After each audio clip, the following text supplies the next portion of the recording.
Okay, hello everybody and welcome back to my channel. I'm so excited today to be here with a makeup video. I feel like it has been far too long and you guys have asked for an autumn makeup video, or some of you have. So today I've just sat and created this look for you. I've tied my hair up so my hair doesn't get in the way, because does anybody else have the issue where your hair gets in your face and you're trying to do foundation? Cause me. But yeah, I've just sat here and done this makeup look. So if you wanted to see how I achieved this eyeshadow, lipstick, and eyebrows, which look bad on camera, they always do. I haven't watched the footage back yet, but my eyebrows won't look even. They actually are.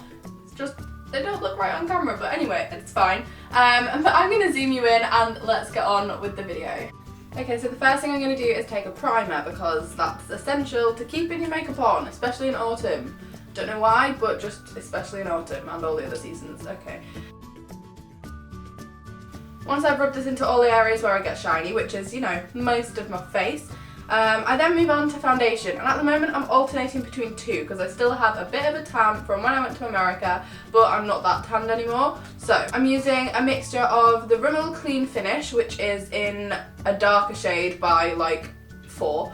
And then I'm using the Rimmel Lasting Finish, which is in True Ivory. So this is 3 shades darker than True Ivory. It doesn't look it at all, but I promise you it is. And I kind of like alternate. So I'm gonna get my mirror out using this mirror and just pop this on my face. Now because of the applicator, I put this straight onto my face. So I kind of just do like 2 swipes up my cheekbones, 1 down my chin, 1 across my nose and head, like that. And then the rest of the areas I've missed, I do with the other foundation. So I'm now just going to rub this in with the Bestope brush. This is the face brush by Bestope. It's a brand. They're pretty good brushes. And I'm just going to blend this all together to even out my complexion. Okay, so once I think my foundation is blended in to a satisfactory amount, I then go in with concealer, and I'm actually using a different concealer for the first time ever, and this is the 17 Stay Time concealer, which I think is amazing. If you have never tried this, I don't know who I saw talking about it, but I just thought I'd pick one up and try it. This is the creamiest concealer ever. Like, it does require a bit of powdering, but it's so blendable. Like, this is just such a good concealer. So I think it's about £4, and honestly, 10 out of 10 recommend. Now a little bit of this really goes a long way. You only need a tiny bit, so I'm just going to blend this in under my eyes. I put this in 2 triangles, and also I put this on any blemishes, so I'm just kind of blending this in by patting it down more than spreading it around, because I don't want it to look cakey, which can so easily happen with concealers. Just like patting it into my face. There we go. Now as you can see, or as I hope you can see, I think my lights are a little bit bright, so I'm not quite sure how much of my face you can see, although that's probably a good thing. You don't want to see it all, because it's not cute. But as you can see, hopefully, this brightens it underneath of my eyes, and like I just think this concealer is really, really good. I'm then going to take my powder. I'm using the Maybelline Matte Maker powder. Haven't used much of this, already managed to dent it successfully, so that's great. And I'm just taking this on the powder brush by Real Techniques and kind of just like powdering everywhere that gets oily, which is basically my whole face. Doing makeup's become quite difficult around my nose because of my nose piercing. Obviously I can't get foundation in it, so I've kind of got a like section of my nose that's not really concealed, but oh well, whatever. Okay, I'm then going to take contour, which looks really weird. This is a tester of the Hoola Bronzer by Benefit, obviously, and I just use this on the contour brush by Real Techniques, which I'm not a massive fan of for contour, but I've lost my actual like little contour brush. Wait, what is this called? This is called a sculpting brush. I've lost the contour brush, which is amazing. Don't know where that went. So I'm just using the sculpting brush for contour, and I'm just kind of like bronzing out those cheekbones. We want like a nice defined bronze like thing, because it's autumn now, or it's getting into autumn, people's tans are fading, and you just kind of want those cheekbones rather than the whole bronze complexion kind of vibe. So there we go. I really like this contour. I always forget how much I love the Hoola Bronzer, and the Hoola Bronzer is everything. I know the lighting is too bright and it's really bugging me. Okay, hopefully this light is a bit better. Sorry that just changed. My studio light was winding me up to the max. But yeah, now we're going to go on to eyebrows, which seems really weird. I do my makeup in such a weird order. But for brows, I use the High Impact Brow Palette, which was kindly sent to me by High Impact Brow. This is not an ad, they just sent me this ages and ages ago now, asking if I wanted to try it. But I get so many questions about which palette I use for my eyebrows. I use this one. I'll link it below if I can find it online. It's really, really good. I don't think it's expensive. and I just mixed the two colours, which are, oh, they used to have the names, but I don't know the names now, but it's this one here, the lightest one, and then the medium brown shade, and I kind of just alternate between those two on an angled brush, which I can't even remember where this is from, but it's really good.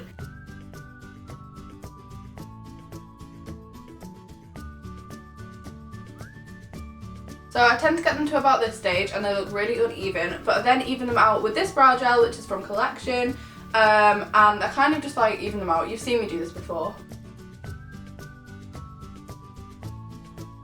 Some days my eyebrows go better than others. Today's not an amazing day, but we're just going to roll with it. And now we're going to move on to eyeshadow, which I think is literally my favourite part of this. Okay, and I'm actually going to add a tiny bit more primer onto each of my eyelids and just kind of blend it out so the eyeshadow has like a base, something to stick to kind of thing.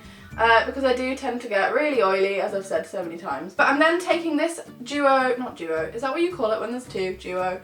I think so. Palette from MAC, which I made up myself. These are in the colours Gleam and Star Violet, I think. I'm going to take the colour Gleam just on my finger onto like the inner corner, but I do my eyeshadow in such a weird way. I'm just going to go with it. I'm going to take it onto like the inner third of my eye. This is the most stunning colour. Honestly, I don't know how well it'll pick up on camera because it's quite pale, but hopefully you can see that. And then I'm going to take the By Terry Ombre stick, which was overpriced. These are 30 quid. They're not worth 30 quid, I'll tell you that, but I bought it now, so I'm going to use it. I'm determined to use it. I paid £30 for it, which is expensive, I know, but you're paying for the brand and it's a really high quality product. The packaging is really nice, and if you're willing to treat yourself a little bit, they have so many different shades, and I think it's worth investing in high-end makeup. Some people would disagree, and that's totally fine. You're right, you can get perfect dupes from the drugstore. However, this is pretty good. 30 quid is expensive, but I have this in the colour Frozen Quartz, and I'm just going to put this on like the centre third of my eye. It's like a pinky champagne colour. Once that's on, it does not budge. Literally the whole day it stays on so well, so I think in that respect it's definitely worth the money. And then in the outer corner, I'm going to take the two darkest shades. Oh, look at that, I'm blinding you. I'm going to take the two darkest shades from my Tartelette in Bloom palette. So obviously this eyeshadow is quite high-end eyeshadow. You can get perfect dupes from Superdrug or Boots. I'm not saying that like these are the only colours that will make an eyeshadow look like this. It's just the ones I'm using at the minute. And I'm taking the shade Rebel from the Tartelette in Bloom palette, which is this one here. Can you see that? This one. Yeah. In the outer, like, third.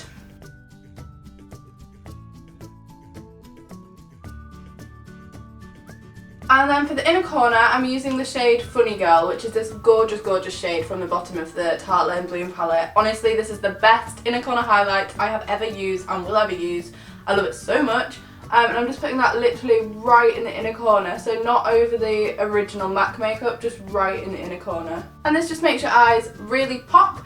And then the last thing I'm going to do is take the very darkest shade, which is called Leader from this palette. It's the very darkest purple shade, and I'm just going to put that in the crease a tiny bit, just to bring like the autumn vibes together a bit, you know?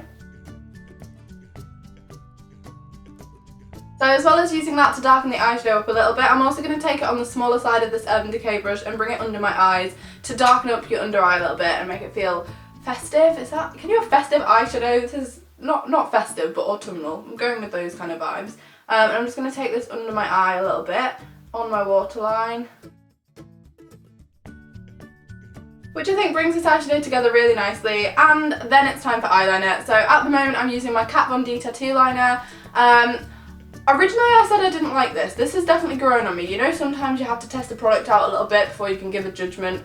I actually really like this, and I'm so excited for them to bring Kat Von D to Debenhams in the UK because I need this again, man. I need this again. I have this in the darkest colour, and I'm just going to do two winged eyeliners. Yeah, that was great English.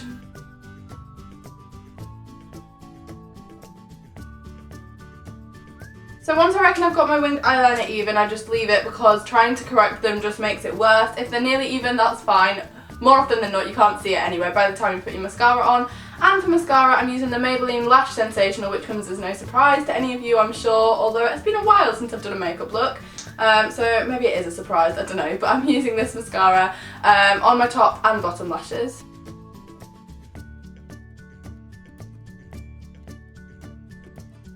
Okay, so we have two makeup products left. We have highlight and lipstick. So for highlight, I'm actually using something a little bit more subtle, which is not like me. I've been all about the highlight game recently, but I'm actually going to use this highlight trio from Sephora, which is in the shade Universal. Oh, that's funny. I think I made that joke already.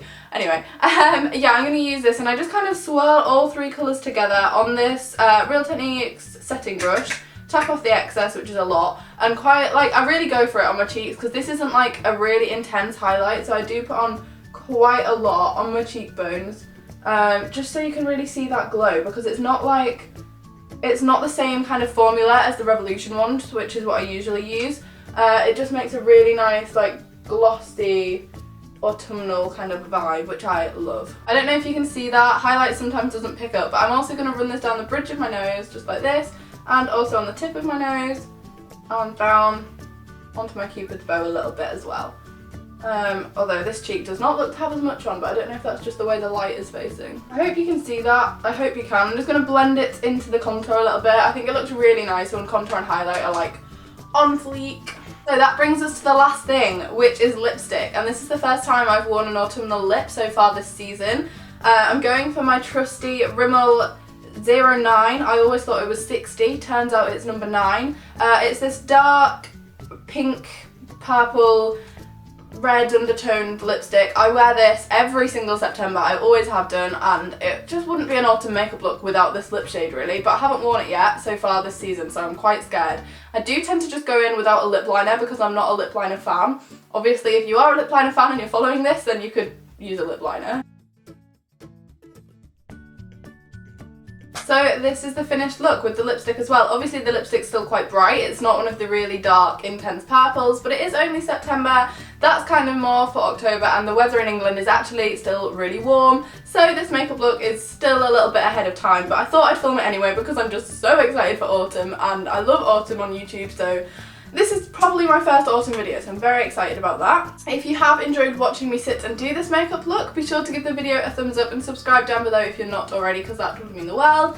But yeah, I hope some of you have enjoyed this. A lot of you have asked me for a makeup tutorial. I haven't done one in about 4 months on my channel, which is ironic considering my YouTube channel name is Beauty and I haven't done a makeup video in so long. So today, hopefully this satisfied your desire for a makeup tutorial. I enjoyed filming it, I hope you enjoyed watching it, and I shall see you on Saturday with my first weekly vlog, but also a bonus video at 6 PM on Saturday, so you're not going to want to miss my channel on Saturday. Yeah, hopefully you've enjoyed it, and I shall see you next time. Bye!